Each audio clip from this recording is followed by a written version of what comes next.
He knows that I am longing, some weary soul to weep, and so he bids me go and speak the loving words for him. He bids me tell his wondrous love and why he came to die. And so we went together, my Lord and I. And so we went together, my Lord and I. Domuza zangu zese Domuza zinonifaza Iye anodi Muza zano dame kuyeta O teacher taura Teacher taura Any teacher Teacher taura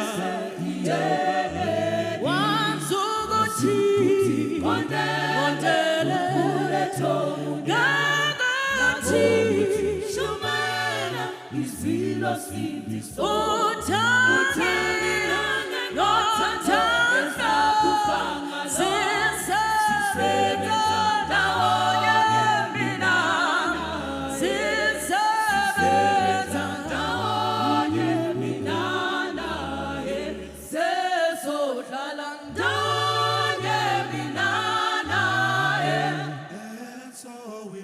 Together, my Lord and I, teacher, to Taura to say,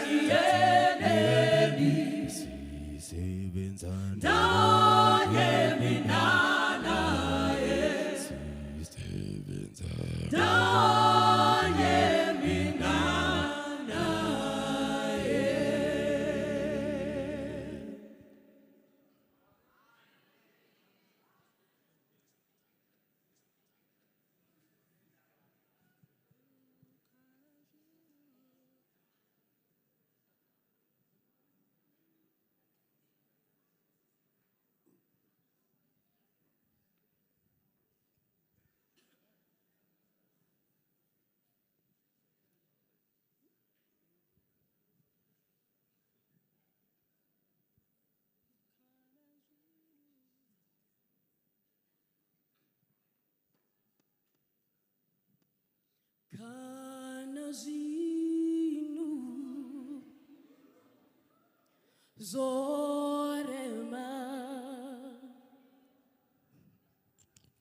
I know Zamu Faro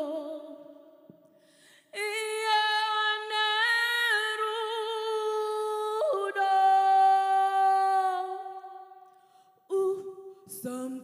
Samkanganwe Okanama Zakusia I know Miranewe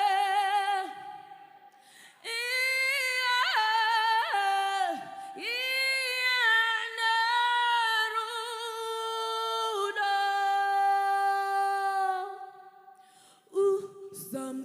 Samkanganwe Samras riches Samkanganwe Shamari akakacha Shamari neko Samkanganwe Samras riches Shamari nerunoche Shamari akacha Shamari netsi Samkanganwe Oh Hama Kanazarema Iwe usa tokere sure Shamaria Nakajesu Iye ando kara arito Sinu siwame Sinu sireme Siva ishe Marito Shamaria Nakajesu Iye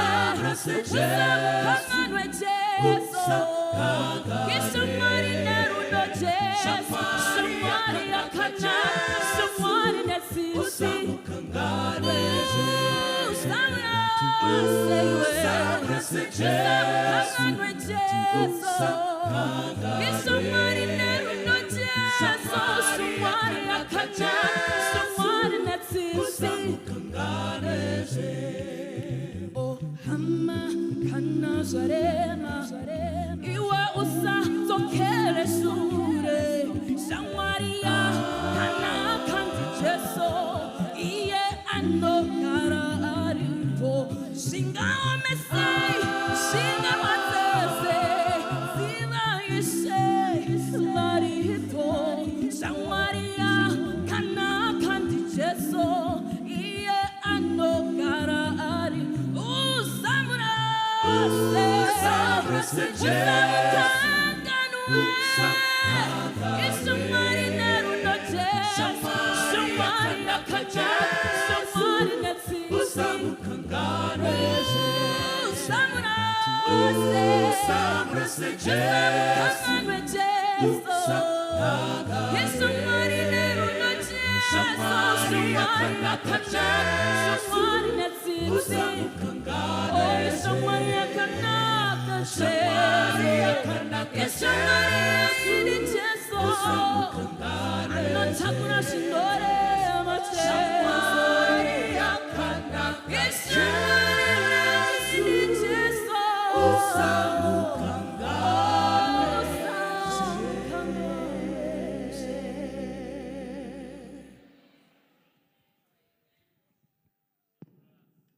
Enda sangano rinoti kudi. Yes, euda vasati vasimuka pane mota 2 dzakapaka pakati apo dzakatarisa uku. Saka kumberi kwenyu kune mota dzirikuda kubuda. Saka vari ngokumbira kuti mufunga mukarivhesa ivo vakabuda mubva machinyatsopaka zvakanaka musina wamakafarira. Mota 2 dzakapaka pakati apo tokumbirawo mungobatsira vakuda kubuda mubva mapaka yenyu pavanenge vabuda. Thank you.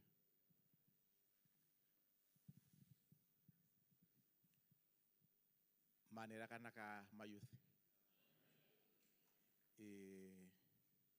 Tinoutenda Mwari nemukana watipa kuti wadiki tiwane nguva yekutaura naMwari mukati meusiku. Each time panomira pamberi pemayouth ndinozwa kusundwa nekuremerwa because I'm looking at the leaders of this life and the future. Vanhu vakawanda vakura, their wish is to be young again.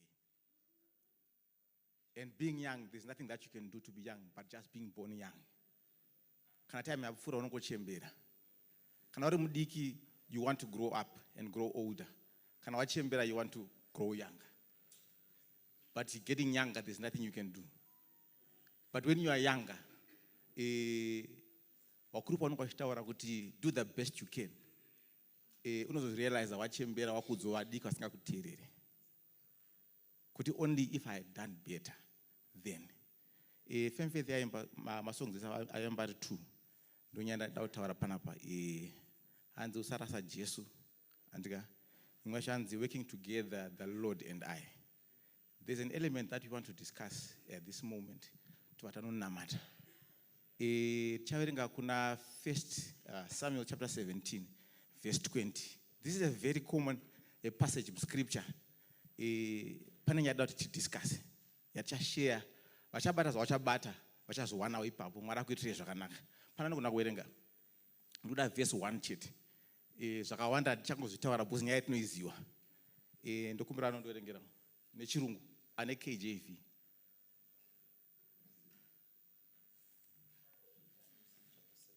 Yeah, 1 Samuel chapter 17 verse 20. Unozakana femfethi chimba uri kumbereka unongorwa kutogona kuimba neyo. Thank you very much for the wonderful music.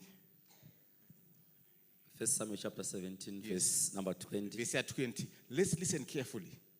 To verse 1, but we need to listen carefully. And David rose up early in the morning Uh-huh. and left the sheep with a keeper Uh-huh. and took and went as Jesse had commanded him. And he came to the trench as the host was going forth to fight and shouted for the battle. Mwari arikufadza kuverenga kweshoko rake. Zvanzi nevhesi after Jesse ati kuna David, ndoda kukutuma kuti uende kunoona mabrothers ako kuhondo kuti wari sei. I don't know kuti mubereki rudzii anotumwa mwana mudiki kuenda kuhondo kunoona kuti vanhu vari sei kuhondo. Makufunga ndiri kuti David was the youngest. Haana kuenda kuhondo because he was young. Muruzibata.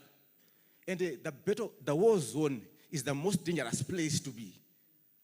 Iran, America, and Russia, and onzi Jesse avana David ndoda kuti uende unoona vakoma vako vari safe here.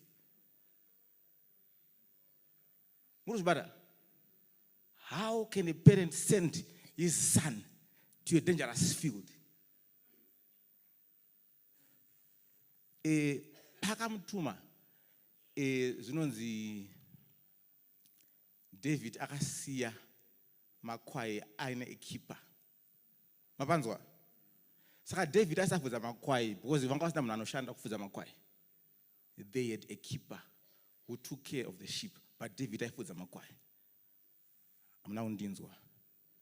Pane vanhu vane mamaids kumba kwavo vasingaiti basa because vane mamaids. David aifudza makwai vaina keeper.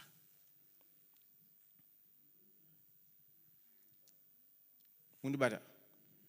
Pane vanhu vasingaite zvinhu kana pachechi vanoti madhikoni vanotongedza mabhenji.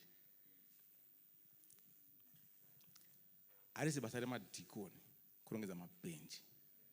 It's for your own good. Let me tell you one thing. So David paifudza makwai. Mukaverenga kuti so pakarambwa naMwari. So pakarambwa naMwari, God anointed David to be king.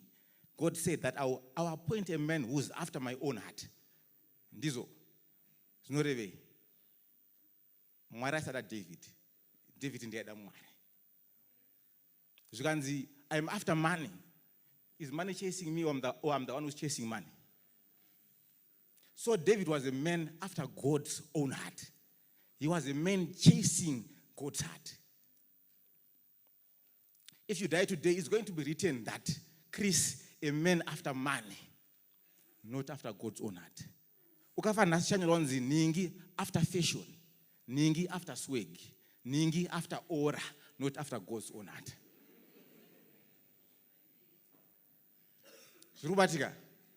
So David was anointed by God because he was after God's own heart. Mukatasa mBhayibheri, I don't know why vananoimba vasina kunyora David. I've been reading about David. I think David was one of the men who was closer to God's heart. Munoziva kuti David akati munhu aimudzingirira for the past 8 years. Musi waakafa, David akachema munhu iye unga anga shamwari yake. Iwo ukavengana nhama yako panapa, moita 6 years musingaonani because watorerwa boyfriend.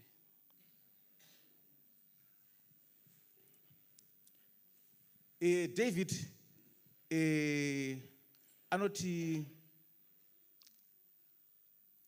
ari kuZiklag anditi vatorerwa zvinhu ndobva nemasoja ake ndobva vadzingirira muwengi ndobva vanotora zvinhu. Saka pavakadzingirira he had 400 men. 200 vakaneta parodi vakati achagona kupfuurira anditi ndobva ina nevamwe 200 ndobva vanohwina hondo. Then they came back with the spoils. Saka vanga vadzoka nezvinhu kanzi ava vana kusvika havana chavanowana. So when David aenda kuhondo neasina kuenda, we are going to share equally. Mwari akati chi dinari pamunhu. Whether wakatendeka muna 1970, wakawana chitundu vheti, neatendeka musi asati wavharwa, tese tichawana upenyu husingaperi. So David was a man after God's own heart. Pachino kuti zvakashanga sei? David aifudza makwai. Paiona my experiences esi aiona achisangana nawo. he would draw closer to God. Because haana kuramba kufudza makwai, though they had a keeper. Many people here, they want to take care of bigger things, but they are neglecting small things. You are not going to surprise life. Life will surprise you. That's why I'm telling you, akaba mari, and I think God are honest and faithful. I think God not very faithful, but I can neglect the smaller important things.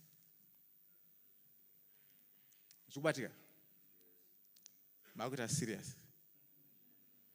So David payafuza makwai zvinonzi so pakabatwa nedhimoni zvinonzi Mwari akaalawa David kuti aende kupalace kuti anoona zvaachazosangana nazvo kana amambo.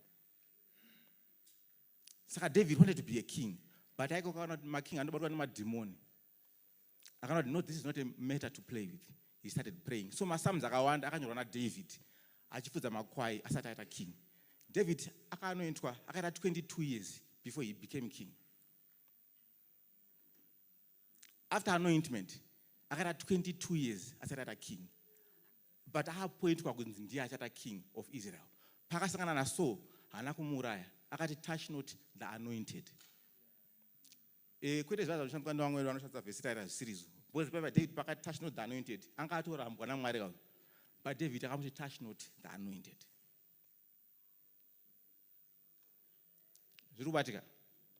So God gives us more opportunities to prepare for what is ahead of us in smaller things, yet we neglect them. Munoziva kuti pakaendwa kuhondo kundorwa naGoliath. Hakuna imwe hondo yandakaverenga muBhaibheri yakanzi tikuda munhu 1 versus 1. MaPhilistines vaiziva kuti isusu tina Goliath tine monya. Andika tukanzi aiwa zvechibhubhubhu nhasi hatisi kuda. Imi mutipei munhu 1 akasimba. Acharwa neni. Vamwe vese vakawanda vanga vaenda kwakuyaka vari muchaunga achiti zivangonzi yo tomhanya tobudisa masvodzi toita sei afa. Andika zvechibhubhubhu. Pazvakanzi nhasi aiwa nhasi. Andika tipei 1 man. Hakuna akaenda. Muri pachicho chaMwari. Nobody volunteered. Why? Vanhu vese vakaenda kwakuyaka vanga vasina experience ye1v1. But David akaiwana kupi? Shumba payaiuya kune flock. He stood between the flock and the lion. Ari 1 versus 1. He fought the lion and he won because God was with him. God was preparing him to meet Goliath. So David pakasangana nebear. Andika akaprotecta flock. Iyari pakati flock nebear. 1 versus 1. But ana Eliab manje ndo wangu hariko ndo inzi ndo mawarrior manje anga ari kuhondo. Ndo mbati kuna David urikutsvaga ipanapa une dzungu dzokera. What am I saying to you? There are people here who are gifted, but there are people out there who are pulling you down.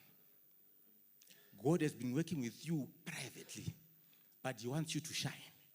And he wants to work with you to do wonders. Light sako ngarisa dzimwe ne1 wasina kutumwa naMwari.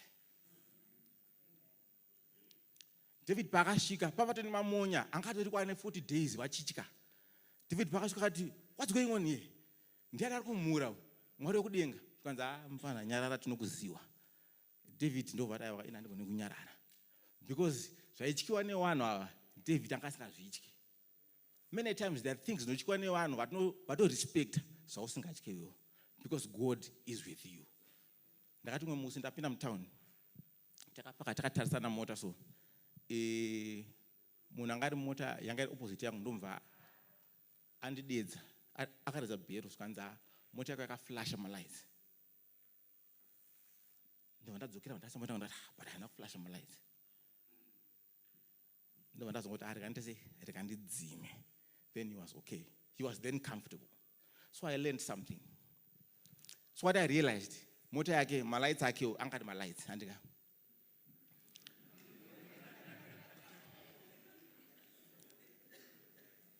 It's an object lesson that I learned last week. So normal yangu ne normal yake zvakasiyana. Muzibara normal yangu inini aiti ndakaflasha. Saka kuti ndimeche iye indefana kudzima kuti ndifanane naye.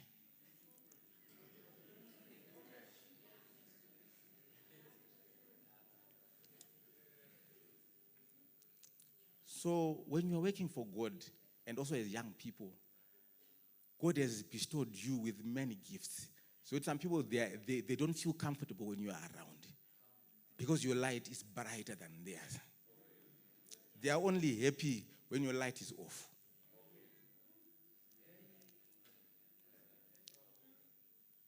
Because off is their normal light. Do you know, Jesakati Anzi, when Anzi take heed that when the light that is in you is darkness, then how great is thy darkness? Jesakati, can I you are not light, really rima. Korima rako yo rakata say.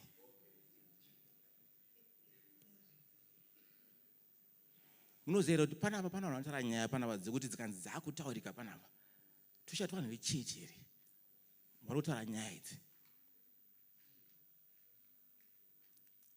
Do you know how casual sex is now common amongst us as believers? It's saddening. And if that is darkness to us, and if that is light to us, if you can share that amongst ourselves, so how great is our darkness? Izvezvo kuti ndoda kumwa drink ka achataurika. Bosi drink achatarewa drink. So kana madrinks madrinks wawo saka zvinoti dhaka isusu zvazvipi.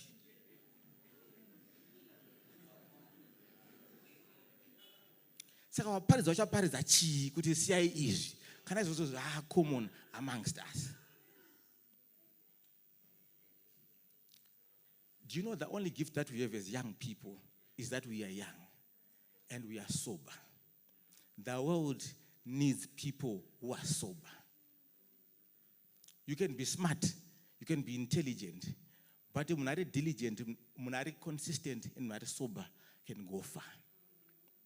There are many brilliant minds that we know. Asina kwa akashika, atari mazita, amoja amadzenyi, but munowaziwa. Do you know what life has proven to be? One anochika Mwari, they will go far. Because anosita vanokure ndi Mwari. David akawina hondo na Goliath because akanga aina Mwari. Mukaverenga Patriarchs and Prophets paino commenta zonzi the angel of the Lord led David to the battlefield. David akatumwa nengirozi kuenda kuhondo. Because anosanga ari koko vaitochika. Saka iwo kana iwo sikafambe, if you are not working together with the Lord, and I have a brother of mine, I did Aruchkoro, I had Anzinini. I took up in a library, I read a baby, 2 hours, I just read a baby. So I did Anzin, I'm not doing Western Quantum Cousins in a bath. Chiconta doesn't know how we examine the pass in the end. I got to pass because I said in the bath.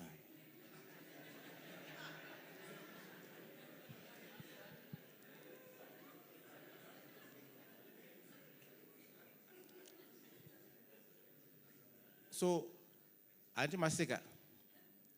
Them not sure but do I go to Toranya ega. Musbada.